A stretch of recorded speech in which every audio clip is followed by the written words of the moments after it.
Oiê, olha, gente, aqui mais um domingo e mais um dia onde a gente se encontra para a gente falar de casas maravilhosas. E hoje é um dia muito especial e eu trouxe então um vídeo especial também. Essa casa a gente já visitou, que é o arquiteto Bruno Reis, que vocês adoraram. E aí depois, quando a gente foi tomar café, a gente conversou coisas tão legais, mas tão legais sobre a nossa casa que eu resolvi colocar de presente para todo mundo aqui hoje. Então aproveitem bem esse vídeo, mas eu quero ver os comentários, hein? Porque realmente é para a gente pensar em tudo isso que a gente conversou ali, tá bom? Vamos lá, porque a gente está falando sobre as coisas têm que fluir. Deixa fluir. Aliás, esse é um bom começo de conversa. Deixa fluir. Deixa fluir. Não é? Olha a gente aqui, gente, na casa do Bruno, que eu sei que você ficou impressionado com esse apartamento maravilhoso e com essa mesa maravilhosa que ele fez pra gente tomar café juntos. Olha isso, que carinho, Bruno. Muito obrigado. Bem-vindo. Muito bem-vindo. Agora, assim, você sabe, Bruno, que eu super admiro esse nosso mercado da arquitetura, né? E você estava me falando uma coisa muito legal agora que eu fiquei muito emocionado, inclusive quero agradecer do tanto que você consegue sentir a alma das casas que eu visito através do programa. Como que é isso para você que é profissional de criar a casa das outras pessoas? Eu acho que casa tem que ter alma, né? A gente tem que projetar a serviço do cliente. Então, eu acho que ela tem que ser o espelho do nosso cliente, né? A minha casa é o espelho da minha alma. E eu espero que as casas que eu projeto para os meus clientes sejam um espelho da alma deles. E eu vejo isso muito nos seus vídeos, assim, que você consegue enxergar a alma que tem por trás, a história que tem por trás desses projetos. Porque, enfim, projeto sem alma não é nada, é só um projeto, né? É verdade, obrigado. Vocês estão vendo, gente? Ele é dos nossos, tá? E aí, por ser dos nossos também, eles fizeram o pão, o Felipe fez o pão, e olha só os detalhezinhos. Olha essa passadeira de linho. Que coisa mais fofa na hora de arrumar a mesa. Esse bolo que o Alexandre, essa hora, vai ver esse vídeo, ele vai ver eu falando que ele se arrependeu de não ter vindo comigo. E aqui de linho, e olha que graça, que é com acrílico e tecido aqui, acrílico. Isso foi do casamento da minha mãe. É mesmo? Que legal! Olha a delicadeza de tudo que você preparou. Onde que eu vou sentar? Aonde você quiser, Pode- querido. Posso vou servir sentar um aqui. bolinho para você? Ai, deixa eu ver. Pode. Quero. Então, você sabe que você falou uma coisa agora muito interessante, que a casa é o espelho do morador. Mas eu também vejo, conversando com muitos arquitetos, sobre a dificuldade, às vezes, de mostrar para o cliente como acessar esse lugar, né? Tipo, uma vez alguém me falou assim, eu pergunto para o meu cliente assim, qual o seu estilo? Eu sou um pouco romântica, meio country, assim, ao mesmo tempo eu gosto de moderno, industrial, quer dizer, mistura tudo. Como que você consegue chegar a uma conclusão do estilo daquela pessoa? Olha, Luffy, eu faço um briefing muito longo. Eu sou de bater papo, de ficar conversando com o cliente para de verdade entender o universo dele. Então, eu acho que nessa reunião de briefing eu consigo captar que estilos, que elementos vão ser importantes para aquela família ou para aquele cliente. Às vezes, ele nem fala, ele nem verbaliza, porque eu acho que nem todo cliente tem clareza também do que ele precisa ou do que ele quer. Então, esse papo franco, longo, dedicado, né? Eu acho que ele é o melhor caminho para a gente entender. Mas, por exemplo, a pessoa que está assistindo a gente em casa, ela deve estar se perguntando, ai, gente, mas eu também não sei o meu. O que a gente podia dar de dica para ela começar, pelo menos um caminho, falar, talvez é isso que eu goste mais, é isso que me deixa melhor. Tem alguma dica, assim? Deixa eu pensar. Eu acho que quando algo te agrada aos olhos, já mostra que você tem alguma tendência para algum estilo. Então, quando você vê, sei lá, um móvel de garimpo, um móvel mais antigo, misturado e gosta, eu acho que já é uma indicação, um indicativo de que aquela pessoa gosta do antigo, da Como se o memória. seu inconsciente estivesse falando com você? Exatamente. acho Então, que então eu vou sim. dar uma dica e você vê o que você acha. Ah, eu me enfiei a mão na frente da câmera. Olha aqui, gente, uma coisa que eu aprendi em fotografia e que você pode aplicar, talvez, para poder encontrar essa história. Você começa a abrir as páginas que pode ser, por exemplo, no Pinterest ou numa página de revista, ou alguma coisa que você queira recortar, alguma coisa que você viu na rua e fotografou, qualquer coisa. E você começa a fazer pastinhas por similaridade. Então, por exemplo, você colocou alguma coisa que é toda floral. Aí, eu tenho uma pastinha que as coisas são mais florais. Aí você gostou de alguma coisa que é mais industrial. Aí você coloca naquela pastinha. Fica livre, sem nenhum tipo de barreira. Depois de um tempo, você vai ver qual a pastinha está mais cheia. E quando você vê qual aquela pastinha está mais cheia, talvez naturalmente você gosta mais daquela referência sem saber.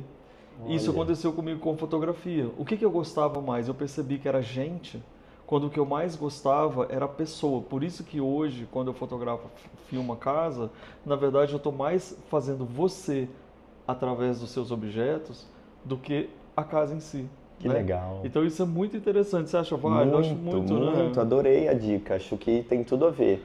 Eu mesmo aqui, quando eu fui guardando referências, eu fui criando uma pastinha e de fato tudo, a maior parte das referências puxava para uma coisa mais ou menos assim. É que eu não sei, eu acho que aqui não tem muito um estilo definido assim, porque eu acho que é uma mistura mesmo de muitas coisas. Aliás, eu acho nem legal classificar por estilo, né? Mas É, por né? alguma coisa que te desperta uma paixão, Interesse. interesse na casa. Aqui, se você tivesse que colocar em poucas palavras, o que que é o carro-chefe? O que que é o que comanda esse projeto aqui? Eu acho que é essa pegada vintage misturada, assim, essa pegada antiga de garimpo misturado ao moderno, ao contemporâneo. Eu acho que é o que mais me chama atenção aqui, assim. Nos seus relacionamentos de muitos anos com escritórios de arquitetura, você deve ter encontrado muita gente, muitos clientes e muitos desafios, né? Muito. E aí tem esse, porque eu sei por conhecer seu trabalho, por ver a gente aqui, você falou inclusive no vídeo quão espiritualista você gosta de ser e tal. Então, como você pode colocar para as outras pessoas o que que esses encontros te ensinaram sobre o morar de verdade? Ai, Luffy, eu acho que me ensinaram que não tem uma regra. Que não tem, sabe, não tem uma fórmula, na verdade. A gente tem que saber ouvir. Ao longo desse tempo todo, eu acho que eu aprendi muito a ouvir e a entender melhor o meu cliente. E quanto mais eu estou aberto a conhecer um cliente novo, eu acho que mais incrível fica o projeto dele, sabe? Assim, quanto mais aberto a ele, a essa experiência de conhecer o outro, independente de estar sendo contratado para fazer a casa dele. Mas quando eu me abro para conhecê-lo de fato como ser humano, é quando eu acho que o projeto sai mais expressivo e mais com a cara dele. Você sabe que você falou uma coisa maravilhosa e que faz com que a gente possa relaxar, que é, se não existe uma regra, significa que eu também estou certo. O meu jeito de fazer também é. É igual eu falo que eu adoro falar essa frase, eu não sou louco sozinho. E muitas vezes, cara, não foi uma nem duas, nem três, foram várias vezes que eu falei assim, gente, essa pessoa foi louca o suficiente de fazer isso, então eu também posso fazer qualquer loucura que tá tudo certo. Tipo, se ela falou, tem um cara que eu gravei no Rio Grande do Sul que ele colocou os quadros no teto. Então é o teto inteiro cheio de quadros. E era incrível, era incrível. Falei, gente, se a pessoa teve a audácia de pendurar quadro no teto, o que será que eu posso fazer? Entende? Isso nos liberta. Com Tira a certeza. gente da caixinha, né? E sobre tirar a gente da caixinha, eu acho que essa é uma das coisas mais faladas, né, no nosso mercado, na nossa história, uma luta que acaba virando uma pressão, né? Porque as pessoas elas já estão acostumadas agora a você tem que sair da caixinha, você tem que não pode seguir o padrão e aí fica nervosa e ansiosa e acaba repetindo coisas. Então a gente vê a pinterização das obras, a gente vê a decoração, como é que é? A harmonização da facial, harmonização facial e tem a harmonização decorativa, sabe? Tipo assim, todo mundo fazendo a mesma coisa, ficando com a mesma cara, com a mesma história. Aquela é um problema isso daí. Como a gente foge disso? Como que a gente consegue buscar o fio da meada? Pelo menos o primeiro passo, assim, para depois a gente seguir. Olha, eu acredito muito que é olhando para as nossas próprias histórias. Então, eu faço muito esse exercício com os meus clientes, de olhar para trás, né? E lembrar, assim, quem você era antes, o que te fazia feliz, o que você lembra da casa dos seus pais, o que você lembra da casa dos seus avós, a casa daquela tia, daquele tio, dos pais do amiguinho. O que você lembra, né? O que te traz essas memórias? E eu acho que quando você olha para dentro, você já está indo para um caminho individual seu, né? Você não tá mais pasteurizando, copiando algo que você viu e achou bonito, porque você está olhando para dentro. E aí é nesse olhar para dentro que eu tento encontrar esses caminhos de criar algo novo. E na verdade não é nem novo, mas é exclusivo, porque é para aquela pessoa, né? E aquela pessoa ela é única. Então voltar às raízes, entender essas raízes é um grande primeiro fio da meada? Eu acho que é um ótimo exercício até de autoconhecimento. Eu acho que quem está se propondo a fazer um projeto de reforma ou reformar ou construir é uma pessoa que vai precisar olhar para dentro, né? Então eu vejo muito isso, assim, como que os clientes se transformam ao longo do processo também, porque eu faço mesmo essa imersão, essa coisa, vamos olhar para dentro, vamos resgatar memórias, vamos buscar, né, essas referências. E então eu acho que é um ótimo exercício de autoconhecimento, inclusive, reformar. Né? É verdade. E falando em autoconhecimento, você falou sobre essa parte do seu interesse contínuo em espiritualização e etc e tal. Como isso hoje te ajuda a levar o seu trabalho mesmo com tanta pressão? Imaginando que não é só arquitetura que eu estou falando, mas todo mundo que está assistindo a gente pode ser de médico, veterinário, ou padeiro, ou advogado, etc e tal. As pressões estão grandes. Como você acha que a gente consegue levar de boa na sua experiência? Nossa, Luffy, eu há muito tempo aprendi a meditar e é uma prática que eu tento manter, assim, já faz parte da minha rotina. Mas, de novo, eu acho que é parar um pouco de toda essa confusão, né, e essa pressão e essa vida muito corrida e muito agitada e conseguir parar, nem que sejam minutos, segundos, parar, respirar, olhar para dentro, entender que você faz parte de tudo e tudo faz parte de você, né? Então eu acho que esse meu lado espiritualista me traz essa consciência também e eu acho que isso acalma, porque se deu errado agora, vai dar certo amanhã, se deu certo amanhã pode ser que dê errado depois.